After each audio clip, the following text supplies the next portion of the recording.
357, c'est le nombre de soldats rwandais qui ont quitté l'est de la RDC vendredi dernier.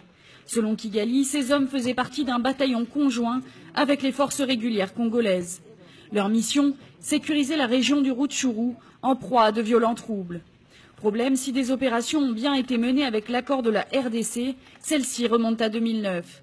L'intervention était notamment destinée à combattre la rébellion Hutu des forces démocratiques de libération du Rwanda. Mais selon Kinshasa, seule une centaine de soldats rwandais avaient été autorisés à venir sur le territoire congolais pour une mission conjointe d'officiers observateurs militaires. Or, ce sont 3 fois plus d'hommes qui en sont partis. Les autorités congolaises s'en sont donc prises immédiatement au Rwanda et ont dénoncé une invasion des forces armées. Le gouvernement congolais a de nouveau accusé Kigali de soutenir les rebelles du M23, un groupe armé qui sévit dans l'est du pays depuis le mois de mai.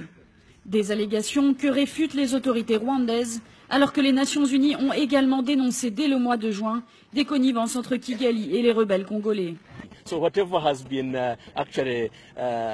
Qu'importe ce qui a été écrit par les spécialistes de l'ONU et la propagande de la RDC, tout est absolument faux parce que les forces de défense rwandaises opéraient en RDC dans le cadre d'un mécanisme bien connu et elles soutenaient en fait les forces congolaises. Pour les autorités congolaises, Kigali s'est servi de cette opération militaire pour exfiltrer des éléments de soutien aux rebelles, craignant des sanctions de l'ONU. La RDC a récemment demandé au Conseil de sécurité des Nations Unies de prendre des sanctions contre le ministre rwandais de la Défense et 2 hauts responsables militaires pour leur soutien à la mutinerie à l'est du pays. Selon Kinshasa, la publicité rwandaise autour de ce retrait a comme objectif d'entamer la confiance du peuple congolais envers ses dirigeants. Mais le peu d'explications des autorités congolaises sur la présence des forces rwandaises dans l'est du pays alimente la rumeur. Certains accusent la RDC d'avoir conclu un accord avec son voisin. Les forces spéciales rwandaises ont d'ailleurs franchi la frontière dans les uniformes des FARDC avant de les échanger rapidement pour ceux de l'armée rwandaise une fois sur le sol. On one side, it's being accused by the government of the DRC.